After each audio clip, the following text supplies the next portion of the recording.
So the newly released movie Unplanned, while not pretty, will, please God, save lives because it reveals the truth about the horror of abortion. The movie is incredibly powerful because it depicts the truth, and it is painful for that same reason. It has to be devastating to the abortion industry if viewed by anyone previously on the fence or previously unwilling to see.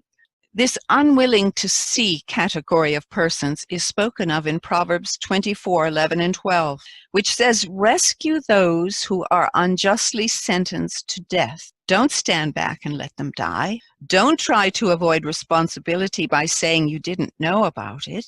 This I see as a non-negotiable, a commandment, as it were.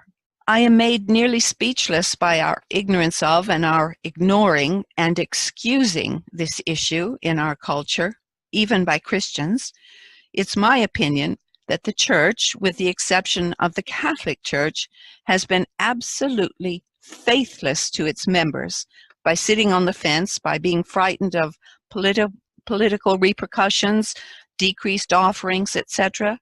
I believe that God will judge this very harshly. How many times must He tell us that we are to care for the innocent, the vulnerable, and the unplanned? When the church does not speak out against an abomination, they are in direct disobedience. When we were at the Capitol for the Senate debate of the heartbeat bill, I asked a pro-life official why it was that every church in my town had not sent representatives to support the bill.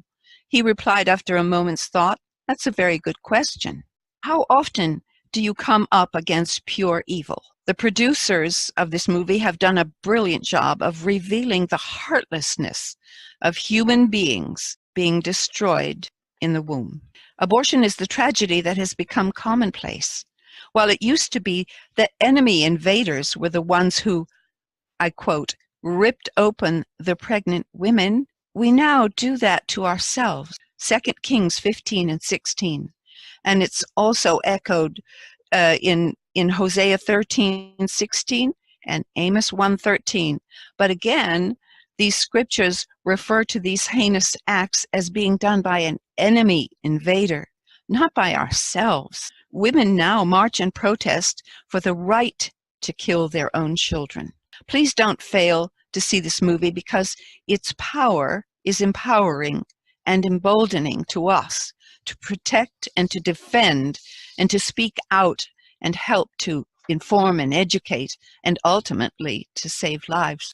It's reported that Glenn Beck has said on air that this movie is so profound, so utterly astounding that in his opinion, it could change the nation. While I'm not quite that optimistic, I fail to see how any female having seen this movie could consent to murder her own child in this way. I note that one individual who saw the movie said that if you think that abortion is still okay after seeing this, you need serious help. We also seem to have lost sight of adoption as a noble, beautiful, and loving way of dealing with an unplanned or unwanted pregnancy. There are options besides killing. False accusations are thrown at pro-life people, such as you would force a very young girl to bring up a child when she can't afford it or isn't mature enough. No, I would not force that. There is a loving solution, and it is adoption. And I have to wonder if by our acceptance of this killing, that it has so calloused us so as not even to consider adoption. I have actually heard that some females have said, if I can't have it, no one can. And that makes me shudder. One of the letters written to the Atlanta Journal-Constitution after the debate on the heartbeat bill was written to say, if we let the unwanted children live, then who would care for them? The writer, I would think, is clearly out of touch with her own society, implying that we must kill the unplanned. And yet, there are thousands of couples in the U.S. wanting desperately to adopt and longing to give a child a loving and secure home. The former abortionist, Dr. Levatino, plays himself, and not in a flattering way. If you haven't seen his video, please do. He testifies before Congress and begged them to outlaw abortion, don't we have the responsibility also to testify against abortion, to testify against evil? In discussion yesterday at the Georgia House of Representatives, the question was asked, is it not true that in every abortion a child dies? It's past time for us to face the answer. Abortion is called a choice, but someone dies. I also understand that someone on the pro-abortion side said shame to those voting pro-life.